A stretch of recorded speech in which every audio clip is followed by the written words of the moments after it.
up, guys? This is Casey from Casey's Customs. In this series, I am building a rat rod truck for under $1,000. And in this video, we finish up a bunch of the sheet metal work. We also get the bed mounted and we go over the budget. Let's get going.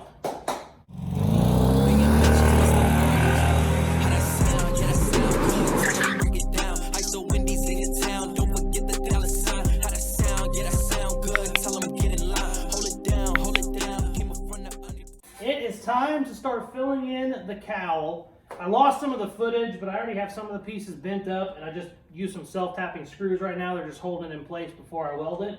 But right now I got a giant hole where the old cowl vent used to go. Not only because the cowl vent is huge, but because I've also stretched it. So I got a 20-inch by 14-inch hole in the cowl. So let's get to filling this shit.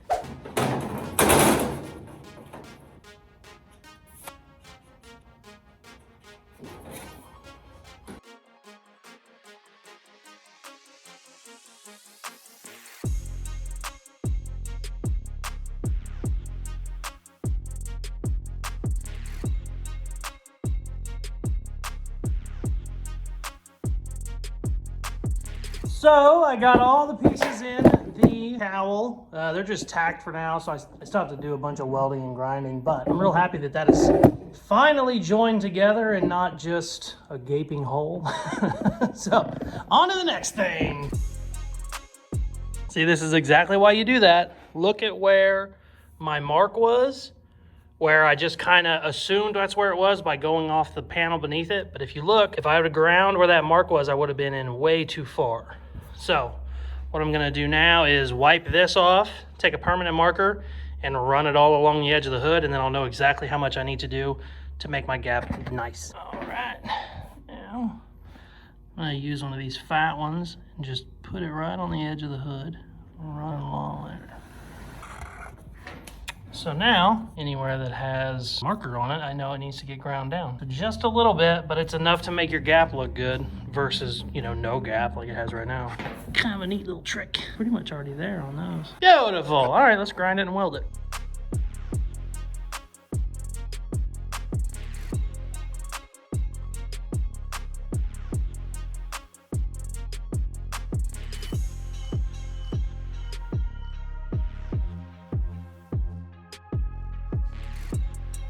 All right, now it's time we fix these bottoms. So not only was the bottom of the cowl stretched, obviously everything stretched forward when I did this, but these were already completely rotted away. I mean, there was literally nothing there at all. This is actually the good side.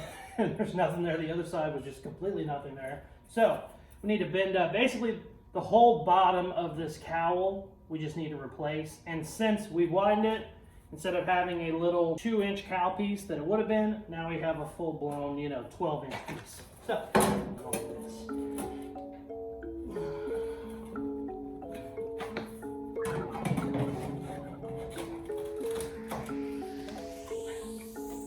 all right, let's go over to the argon bottle.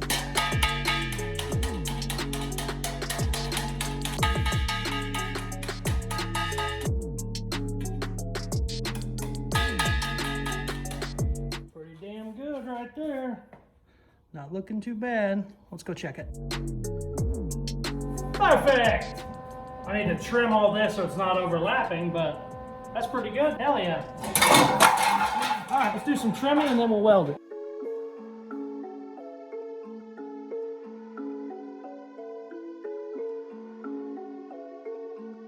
So I got the bottoms pretty much in place, but it's time to go ahead and finish this cowl up. I got a bunch of other stuff I'd rather be doing, but I'm tired of looking at these screws. I just used those screws to kind of hold it in place while I was forming the metal. But it's time to go ahead and get this all smoothed out and welded. So this is gonna take several hours. So we're gonna go ahead and run the time lapse so you don't have to watch me weld and grind and bang for 2 hours straight.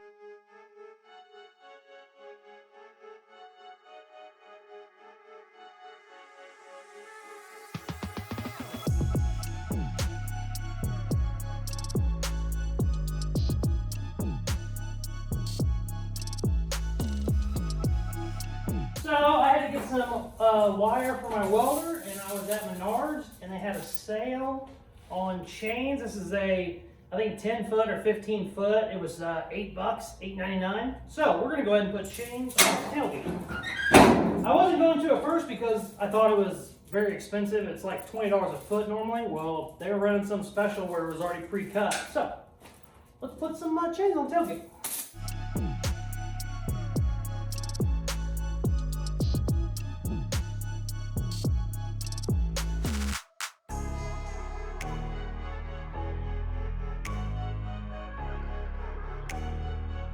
Let's see.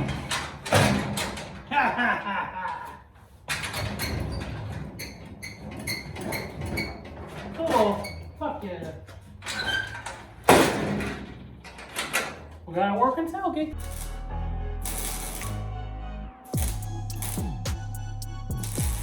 Good news is, I got a lot of, almost all of it, the bracing done on the inner cowl on both sides, and then it runs down a little bit. I don't think I'm gonna close the front off just because there's really nothing to weld the piece to. And I already have it braced underneath the bottom of that piece, so I really don't need it anyway. So probably just leave it like that. When you do this, there's always like a million little pieces that need made connecting the old body to the new body. It's a pain in the ass.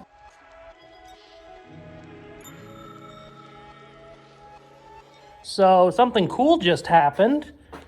I was trimming the floor back here because I got to make some sort of a step to cover up the Vic frame because really the frame's too wide for this body.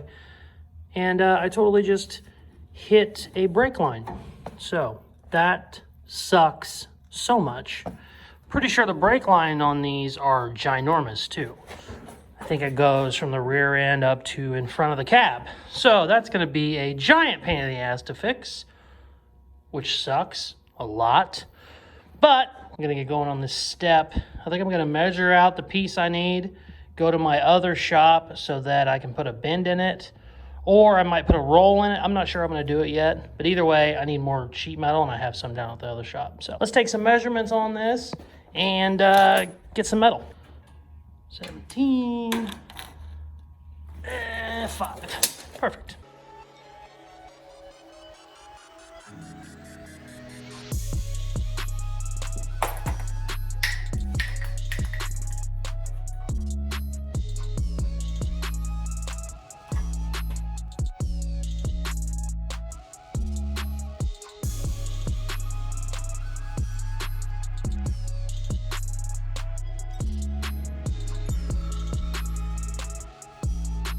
So I got the bed extended all the way down to the Crown Vic frame. Now it's time to make our steps. I'm just going to put a piece of sheet metal here and bend it over so it'll look like a step, almost like on a 70s Chevy. You know, they have a little footstep right there. That's the best way I think I'm going to come up with to cover this frame without doing anything crazy. But originally I was going to widen the bed way out here, but I think it would have just looked funky, you know, having the bed 1.5 foot wider than the cab. So this is the best way we're going to go.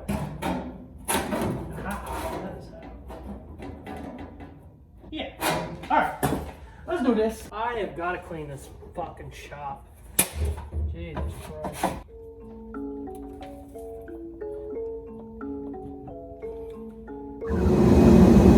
Every time I'm recording.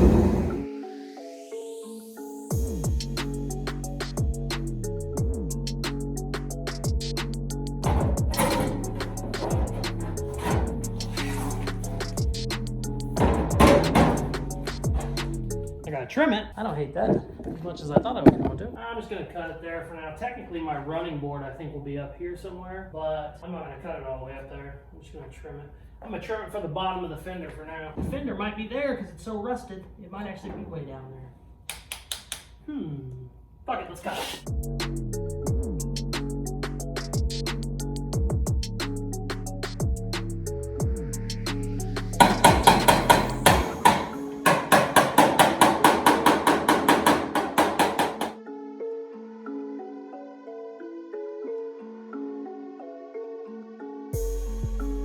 Just got in my headlights, my headlight retaining rings, and the headlight rings. I'm gonna run to the parts store and get some bulbs so I can get the front end kind of put together the rest of the way.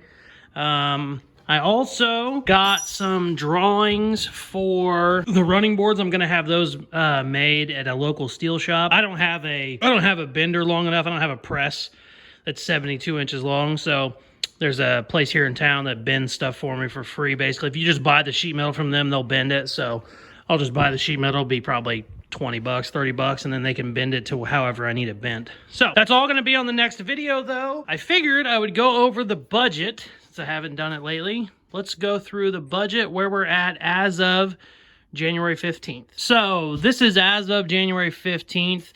I added a bunch of stuff to the spent pile that needed added. Sheet metal, you know, that I've used. I bought a half sheet of sheet metal, I've used it. Also, 1-inch square tubing and 2-inch square tubing. I bought two 10-foot pieces of each. I still have a bunch of that left, but I added all that. 10-foot square tubing, parking bezels, headlight rings, half sheet of sheet metal. Everything's been added to that. I am at 1,015.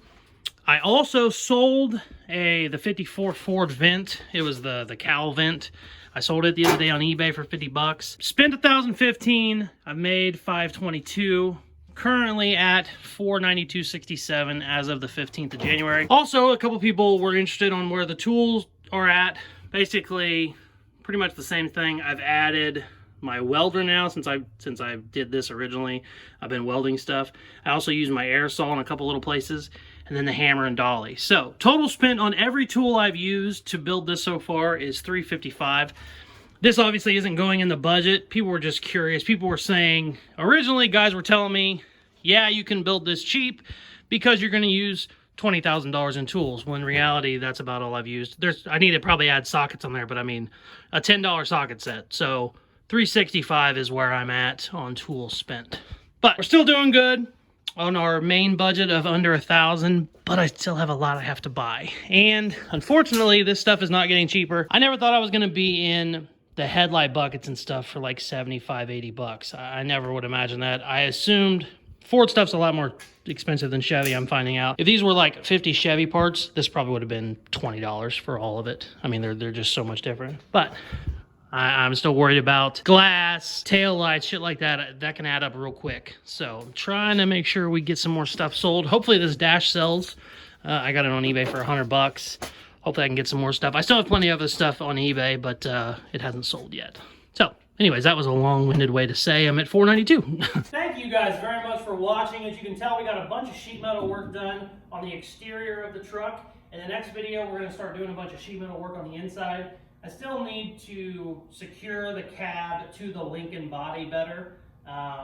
It's structurally sound now, but you still have a gap when you open the door where you can see the difference between the 55 Ford and the 2000 Lincoln. So we need to start doing some of that sheet metal work. Also, I'm going to get the headlights put in, hopefully the tail lights, and hopefully we'll have the rocker panels made by then.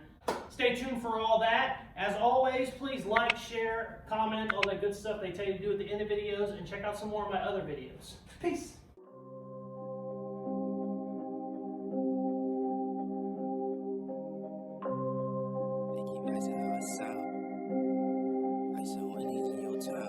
Sitting like a boss, bring the workers out.